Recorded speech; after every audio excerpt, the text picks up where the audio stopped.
Bom dia, boa tarde, boa noite, meninas. Estamos no nosso quarto dia. Que a graça do Senhor, Deus nosso Pai, e a presença poderosa do Espírito Santo esteja com todos. Estamos iniciando o nosso quarto dia. Criado para ser eterno. Eclesiastes 3:11 diz: Deus tem cultivado a eternidade no coração humano. Está na versão NLT. Tem uma citação de Abraham Lincoln que diz: Deus certamente não teria criado um ser como um homem para que esse existisse somente por um dia. Não, não. O homem foi feito para a imortalidade. Esta vida não é tudo que temos. A vida é apenas um ensaio geral, antes da verdadeira produção. Você passará muito mais tempo do outro lado, na eternidade. Este mundo é um lugar de preparação, a pré-escola, um exame prático para a vida na eternidade. E o treinamento coletivo que ocorre antes do jogo, a volta de aquecimento antes do início da corrida. Esta vida é uma preparação para a próxima.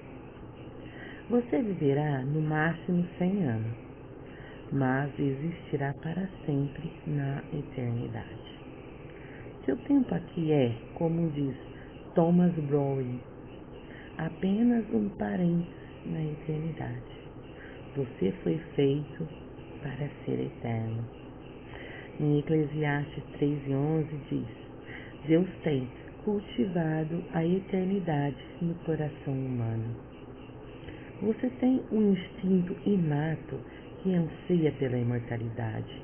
Isso ocorre porque Deus o destinou segundo a sua imagem para viver eternamente. Embora saibamos que, com o tempo, todos morreremos, a morte parece sempre anormal e injusta. A razão de sentirmos que deveríamos viver para sempre é que Deus condicionou nossa mente com esse desejo. Um dia, nosso coração irá parar de bater. Então será o fim do nosso corpo e do nosso tempo no mundo. Mas não será o fim. O corpo terreno é apenas uma residência temporária do espírito. A Bíblia chama o corpo terreno de temporária habitação, mas refere-se ao nosso futuro corpo como casa.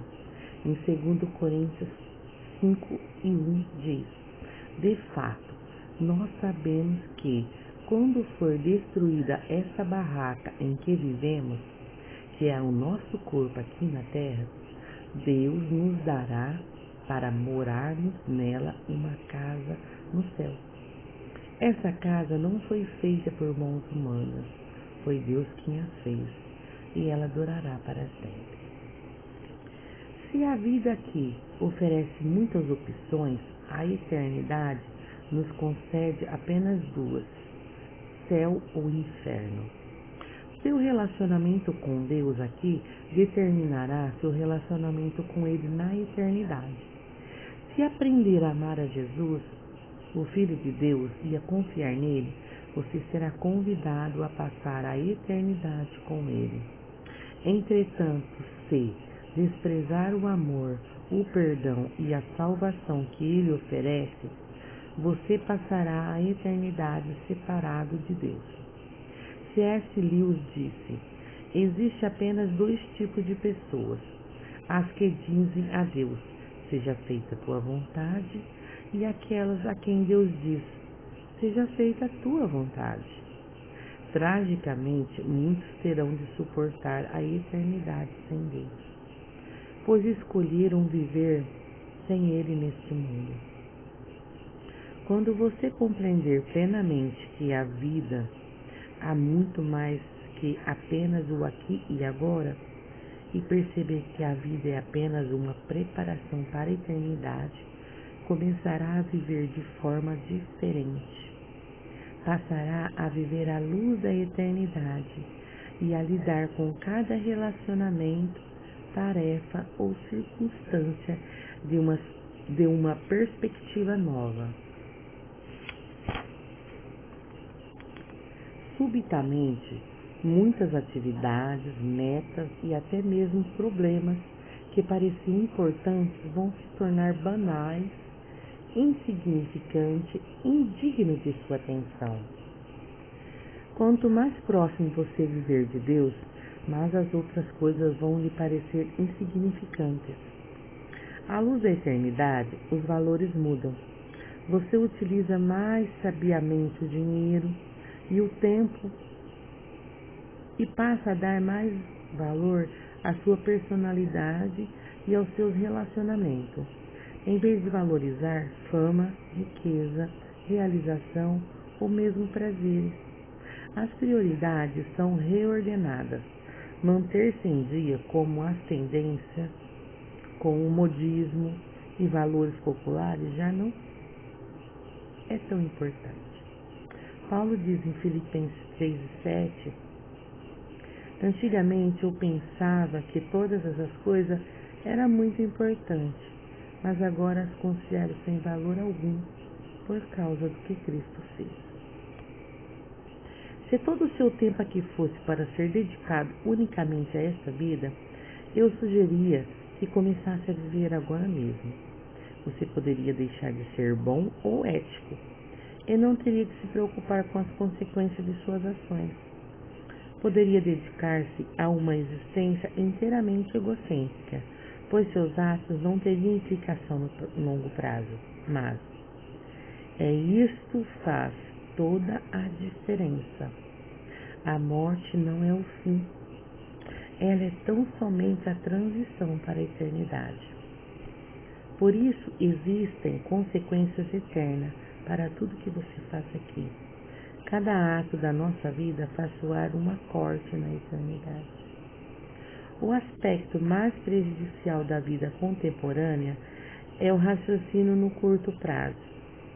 Para tirar o máximo da vida, você deve ter sempre em mente a visão da eternidade e, no coração, o valor que ela representa. Há muito mais na vida que apenas o aqui e agora. O que vemos hoje é apenas a ponta do iceberg. A eternidade é tudo que você não vê sobre a superfície. Como será a eternidade com Deus? Francamente, nosso cérebro não é capaz de compreender a maravilha e a grandiosidade do céu. Seria como explicar a internet para uma formiga. É inútil. Não foram inventadas palavras que possam expressar a experiência da eternidade. Em 1 Coríntios 2:9 diz: olho nenhum viu, ouvido nenhum ouviu, nem jamais o coração do homem percebeu as coisas maravilhosas que Deus preparou para aqueles que amam o Senhor. Entretanto, Deus nos dá vislumbre da eternidade em Sua palavra. Sabemos que nesse exato momento, Deus está preparando um lar eterno para nós. No céu, seremos reunidos com os fiéis amados, libertos de toda dor e sofrimento, recompensados por nossa fidelidade nesse mundo e designado para um trabalho que apreciaremos realizar. Não ficaremos reconstados nas nuvens com auréolas tocando harpa. Desfrutaremos da contínua companhia de Deus e Ele se deleitará conosco para todos sempre. Um dia Jesus dirá: venha, bendito de meu Pai, recebe como herança o reino que foi preparado para vocês desde a criação. Mateus 25:34. C.S. Lewis expressa o conceito da eternidade na última página de As Crônicas de Nárnia, uma série de histórias que forma uma coletânea. Ele diz: para nós, este é o fim de todas as histórias. Para eles, porém, este foi apenas o começo da verdadeira história. Toda a vida deles nesse mundo e todas as suas aventuras havia sido apenas a capa e a primeira página do livro. Agora, finalmente, estamos conhecendo o capítulo 1 da grande história que ninguém na Terra jamais leu. A história que continua eternamente e na qual cada capítulo é muito melhor do que o anterior. Deus tem um propósito para a sua vida na Terra, mas que não termina aqui. O plano envolve muito mais que as poucas décadas que você passará nesse planeta, e mais que a oportunidade de toda a sua vida. Deus lhe oferece uma oportunidade para além de toda a vida. Salmos 33:11 diz: o que o Senhor planeja dura para sempre, as suas decisões permanecem eternamente. O único momento em que as pessoas pensam a respeito da eternidade é nos enterros. E mesmo nessas ocasiões, são pensamentos frequentemente carregados de sentimentalismo, superficiais e com base na ignorância. Você pode achar que é mórbido pensar na morte, mas, na verdade, não é saudável viver negando-a, como se ela não fosse inevitável. Somente um tolo passaria pela vida despreparado para o que todos sabemos que acabará acontecendo. Você deve pensar mais a respeito da eternidade, não menos. Assim como os 9 meses que você passou no útero de sua mãe não tinham um fim em si, mas consistia numa preparação para a vida. Também a vida é uma preparação para o que vem a seguir. Se você mantém um relacionamento com Deus por meio de Jesus Cristo, não é preciso temer a morte. Ela é a porta para a eternidade.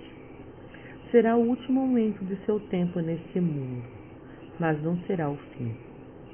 Em vez de ser o fim da sua vida, será o nascimento da vida eterna.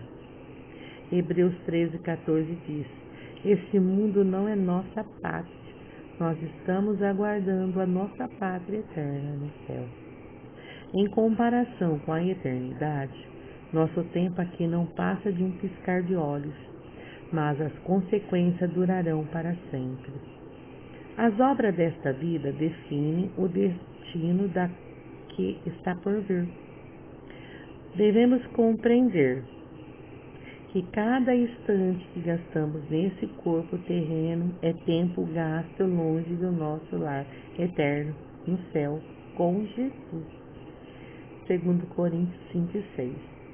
Há alguns anos, uma frase popular encoraja as pessoas a viver cada dia como o primeiro dia do resto da sua vida. Na verdade, seria mais sábio viver cada dia como se fosse o último. Matthew Henry, em seu comentário, sobre toda a Bíblia, de 1721, diz: é necessário que o assunto de cada dia seja preparar-se para nosso último dia. Pensando sobre o meu propósito de vida. Tema para a reflexão. Há muito mais na vida que apenas o aqui e agora. O versículo para memorização está em 1 João 2:17. Esse mundo está desaparecendo juntamente com tudo que ele almeja, mas se você faz a vontade de Deus, viverá para sempre. Pergunta para meditar. Já que foi feito para ser eterno, qual é a última coisa que hoje devo parar de fazer? E qual é a única coisa que devo começar a fazer? Desculpa, gente. Estou aqui com o ar-condicionado ligado e minha garganta doeu um pouquinho. Mas Deus é grande, né? Misericordioso e tem nos dado mais um dia para a glória a Deus. Fique com Deus nesse dia maravilhoso.